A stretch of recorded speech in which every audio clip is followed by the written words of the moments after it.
அன்பு மாணவர்களுக்கு தாமிரபரணி பொறியியல் கல்லூரி சார்பாக வணக்கங்கள். இந்த வீடியோவில் நாம் சர்வேயிங்கில் உள்ள அளவை நாடா அதாவது மெஷரிங் டேப் என்றால் என்ன பார்க்க போகிறோம். கணக்கெடுப்பில் தொலைவை துல்லியமாக அளவிடுவதற்கு டேப் ஒரு முக்கிய கருவியாகும். இது தரையில் உள்ள புள்ளிகளுக்கு இடையே உள்ள கிடைமட்ட மற்றும் செங்குத்து தூரத்தை துல்லியமாக அளவிட வடிவமைக்கப்பட்டுள்ளது.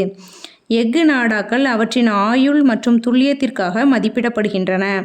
அதே நேரத்தில் கண்ணாடி இழை அதாவது ஃபைபர் கிளாஸ் நாடாக்கள் சுற்றுச்சூழல் நிலைமைகளுக்கு வளைந்து கொடுக்கும் வண்ணம் அமைகிறது. இந்த நாடாக்கள் சொத்து எல்லைகளை அளவிடுதல், கட்டுமான கூறுகளை அமைத்தல் மற்றும் நிலப்பரப்பு வரைபடங்களை உருவாக்குதல் போன்ற பல்வேறு கணக்கெடுப்பு பணிகளில் பயன்படுத்தப்படுகின்றன. துல்லியமாக அளவீடுகளை உறுதி செய்வதற்காக டேப் 2 புள்ளிகளுக்கு இடையில் நீட்டிக்கப்பட்டு சரியாக பொருத்தப்பட்ட பின்பே அளவீடை கணக்கிட வேண்டும்.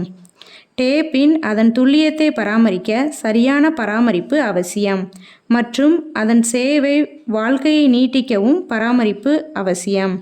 காணொளியை கண்ட அனைத்து மாணவர்களுக்கும் நன்றி.